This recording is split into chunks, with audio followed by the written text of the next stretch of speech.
What is going on, ladies and gentlemen? Welcome back to Auto Auction Rebuilds. Today, we're back with my stupid cheap $4,000 2000 Chevy Corvette. This is a fixed roof coupe, which is pretty rare because these were, if I remember correctly, like only the Z06s came as a fixed roof coupe. So this is pretty rare with a 6-speed manual transmission and some slight mods that I think you guys should know about by now. We have not been able to take this out for a ride because in the previous video, we had a bad battery, the alternator wasn't working, and it was just a complete cluster. Well, I'm here to tell you, since the last video, I've done a few things, and I've done most of it off camera, so I decided to start filming before I do everything off camera. First and foremost, I drove about 300 miles to get this hood for 300 bucks.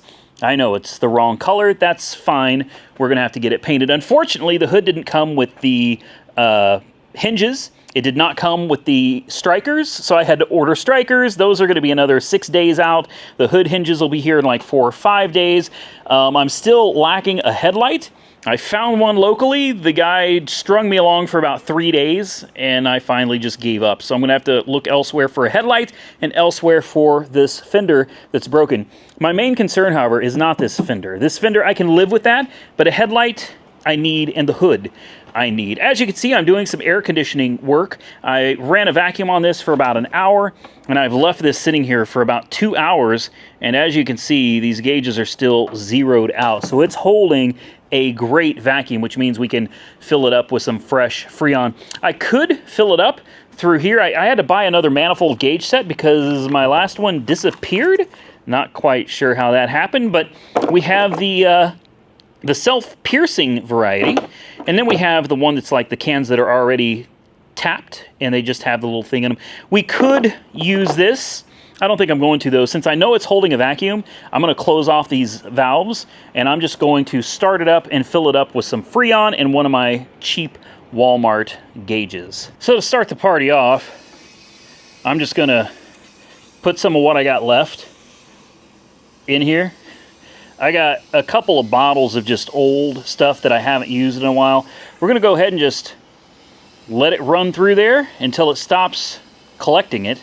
Then we'll fire it up and we'll hopefully get the compressor to do the rest of the work. Got a brand new battery. Cheap, but it works. And lo and behold, the alternator is working fine now. I don't know why. Maybe the old battery was so bad that the alternator just couldn't even charge. I think that's about all she's going to take. As you can see, she's got some, yeah, I think that's about it. We're going to have to fire it up now.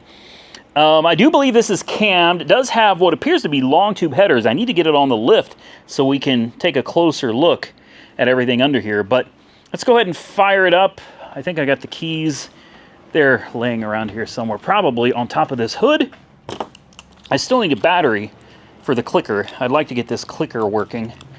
But I'm excited to finally take this thing out for a test drive. It's been sitting in my shop for quite a while now, and I'm ready, man. I'm ready to take her out and just try to enjoy her a little bit. Yes, and we still have an ABS light. What else we got? Change oil, ABS, service trans, you know, all of that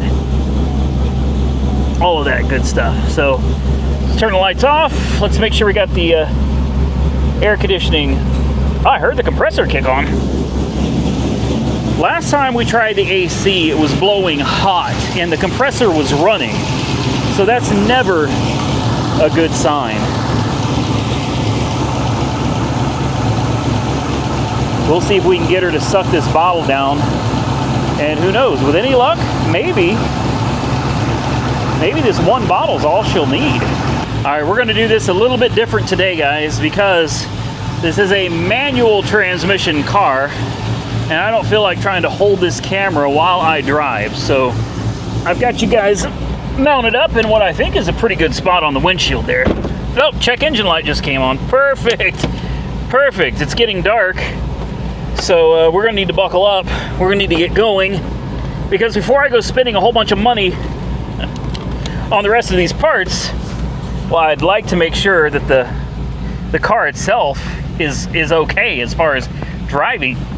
is concerned. Let me adjust my mirrors and let's get out here. We're gonna have to kind of get on it here, guys, because this car only has one headlight. I mean, it works, but there's only one headlight, so let's back her up. Easy. There we go. We do have, what, over half a tank of gas. I got a plate on the car. God, this is so much easier to drive than that race car. This is so much. Come on. Oh, it doesn't want to go. And this is exactly why I was saying I really wanted to take this out on the road first.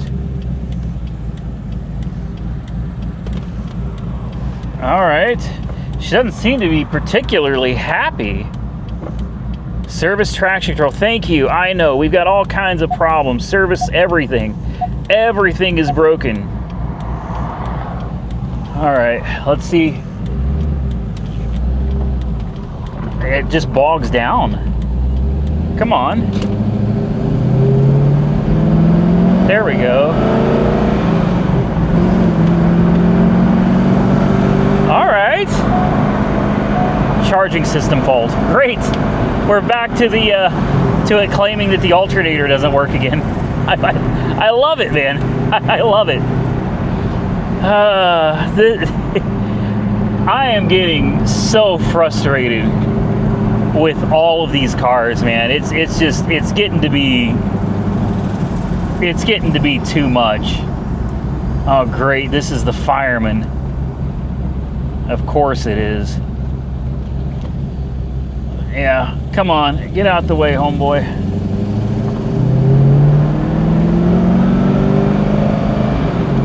Charging system fault. There's 40 miles an hour.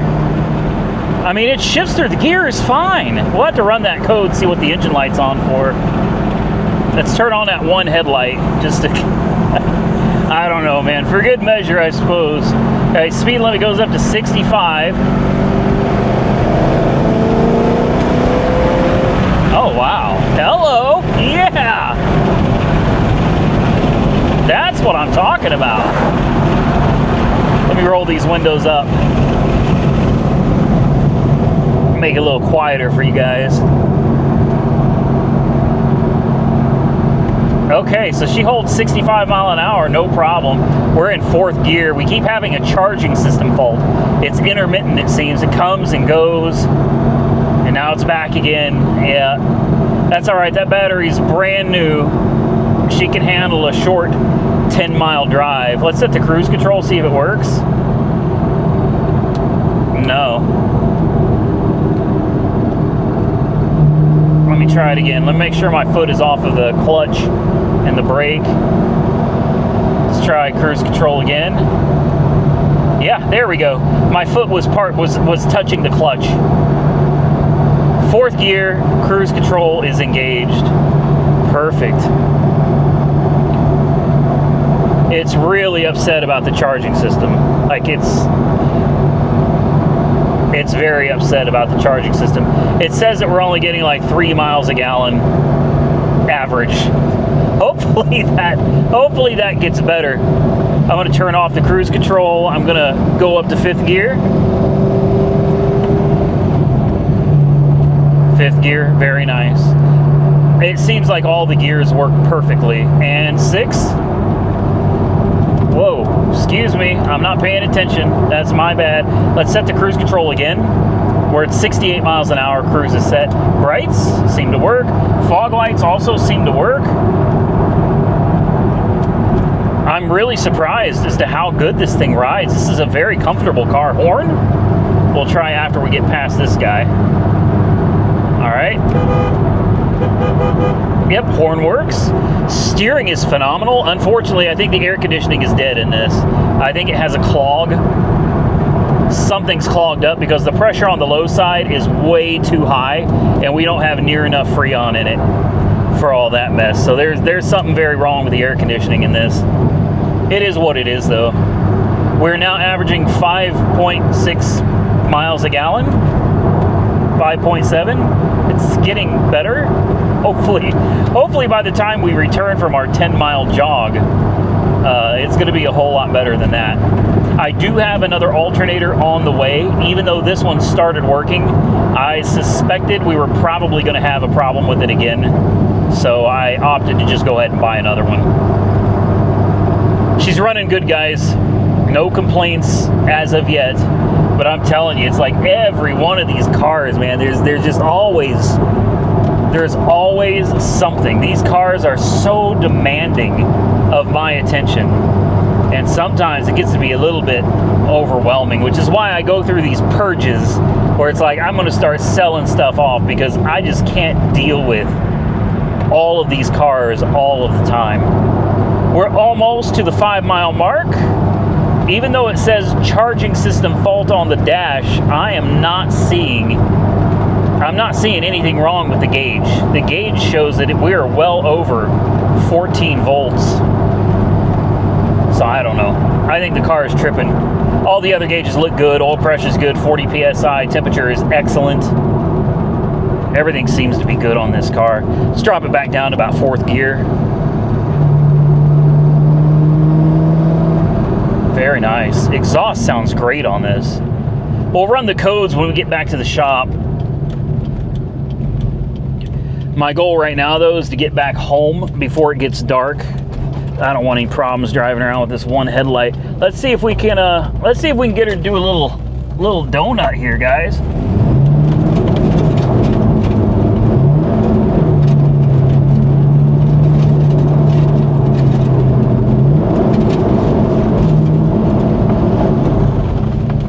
All right.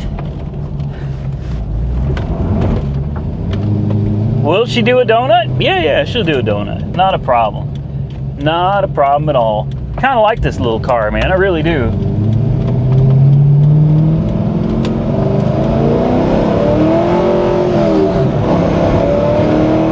Wow.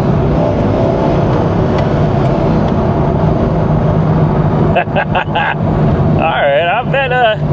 I bet she wouldn't have any problems doing a burnout too, guys. If we really wanted to, we could probably give her a little bit of the go pedal and get those back tires to move.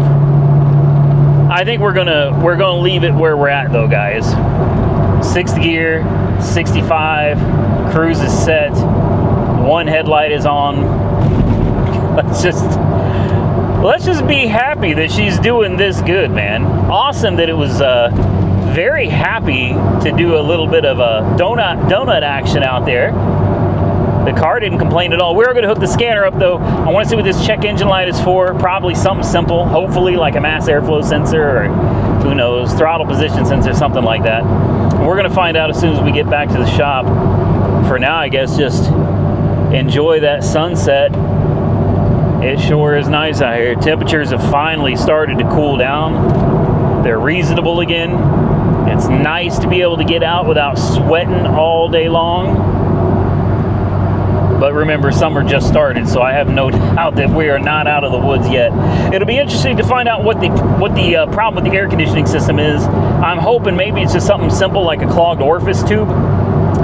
Could be. I have to figure out where they put the orifice tube on this, but I would like, obviously, to have working air conditioning. If I cannot figure it out myself, I'm not an AC expert. I may go ahead and send it in to the shop, send it over to Firestone or something, have them take a look at it. But before we can do all that, we got to put it back together, which means we got to get all the parts for the hood, the headlight, the fender, probably send it down to get painted. And then once we have all of that done, I think we can safely start trying to work on the air conditioning, guys. My goal on this one is to keep it reasonably priced.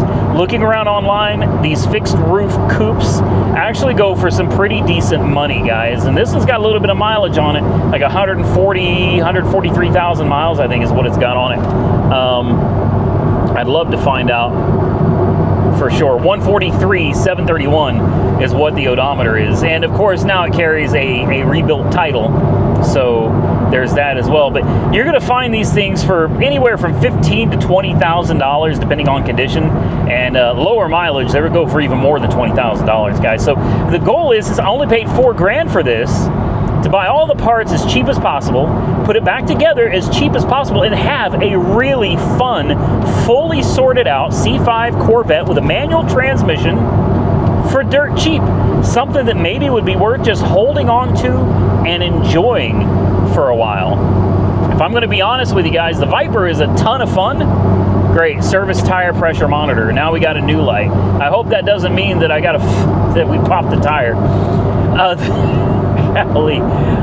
Truth of the matter is, this Corvette is nowhere near the horsepower of the Viper. It's definitely not the Viper by any stretch of the imagination. But what I'm trying to get at is it's actually a lot easier to drive than the Viper by far. The car handles better, rides better. It may not have the horsepower, but it's still a ton of fun. It's hard to really put down an LS1, you know what I mean? They're not the most powerful, but they are absolutely fun, reliable, stout motors. The 6-speed is a great transmission, and I think we can really finish this car off for hopefully under $6,000, and I'm hoping that includes repairing the air conditioning system. Speed limit drops. We want to make sure we're down to our 45 miles an hour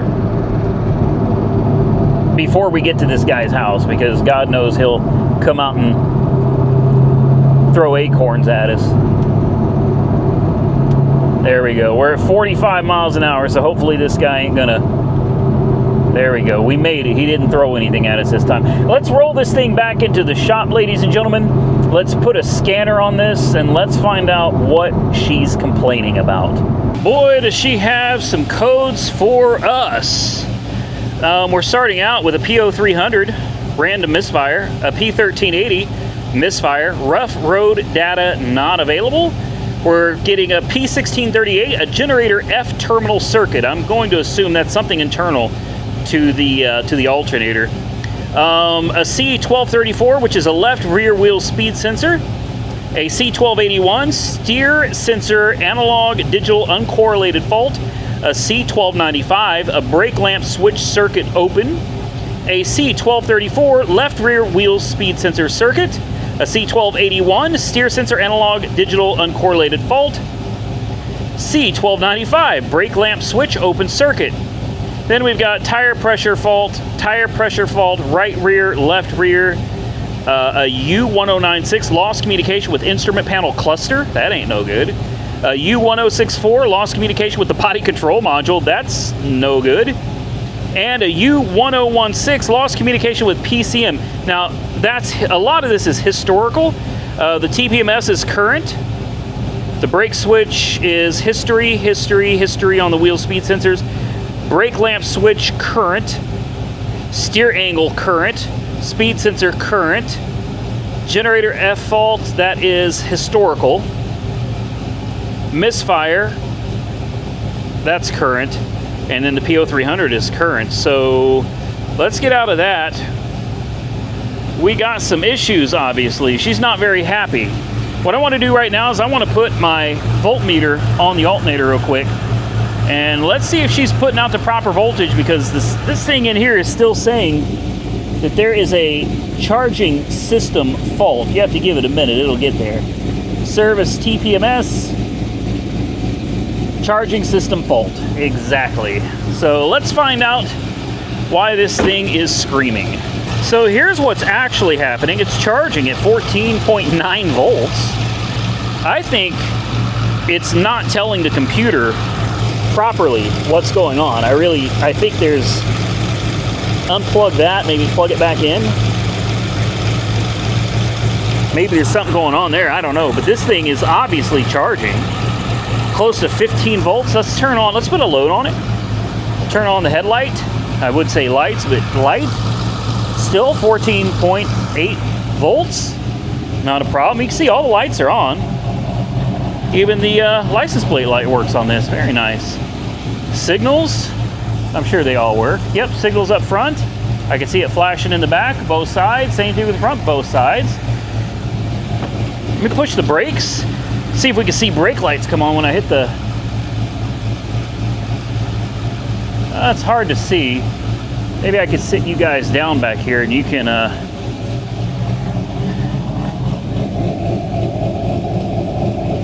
Yeah, you tell me if the brake lights come on. Ready? Here we go. Yeah, I see brake lights. All right, well, I'm about done for today.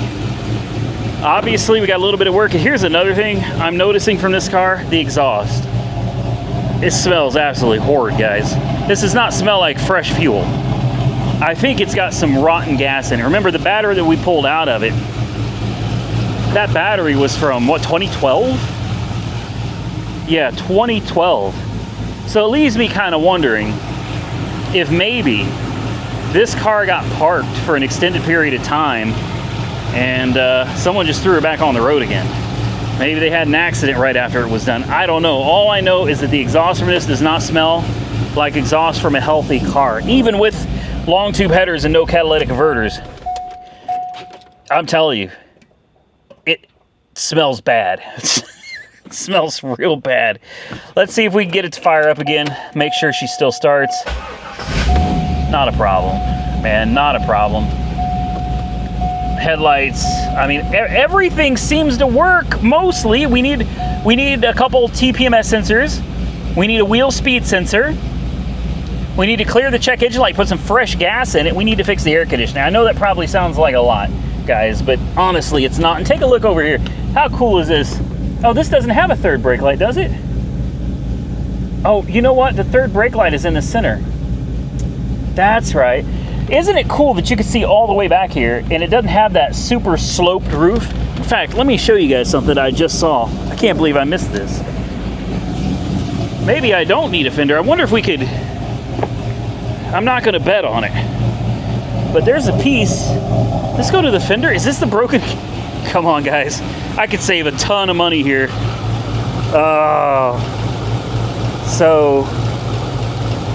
I'm not quite sure what this goes to. Does it go right there, maybe?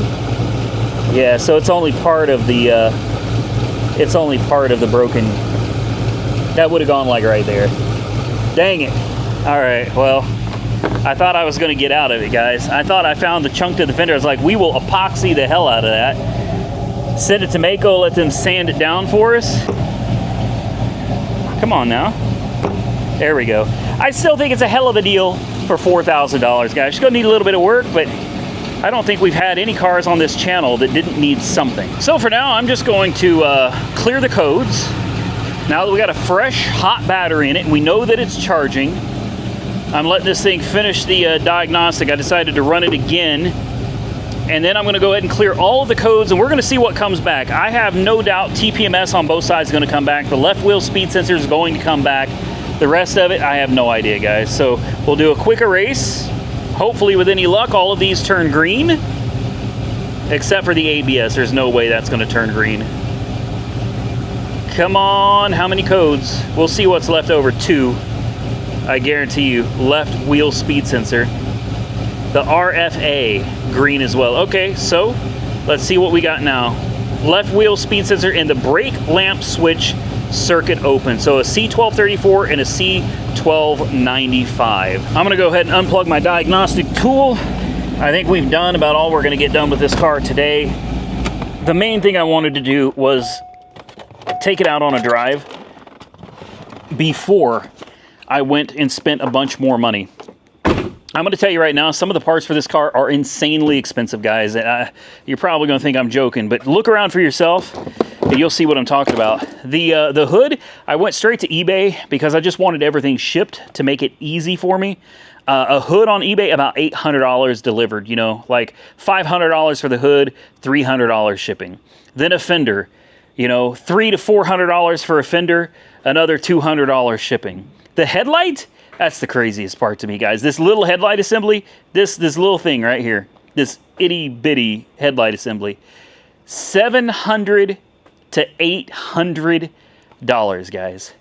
So when you start adding all that up, you know, you're looking around $2,500 or so just to get a few little pieces for the car, and we still have other stuff that needs to be worked on this as well. So it takes it from a cheap, great bargain of a car to something that almost doesn't even make any sense. So thankfully, I got the hood. That was the biggest part that we needed. We sourced it locally for relatively locally, I should say, for $300. It was well worth the gas to go get it. A few little odds and ends. I think it was $40 for the latches and then $70 for the hinges with the screws. So yes, it did come out to be a little bit more, but we saved a ton of money there.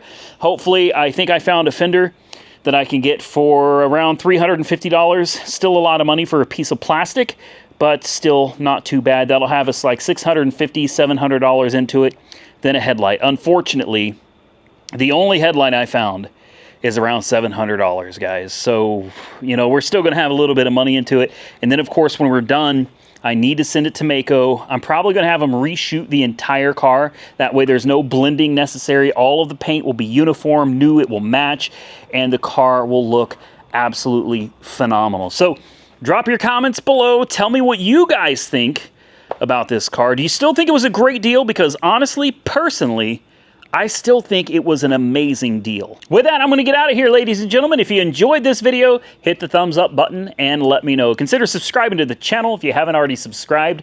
And until next time, stay safe out there, everybody. I look forward to seeing you all again very soon in the next one.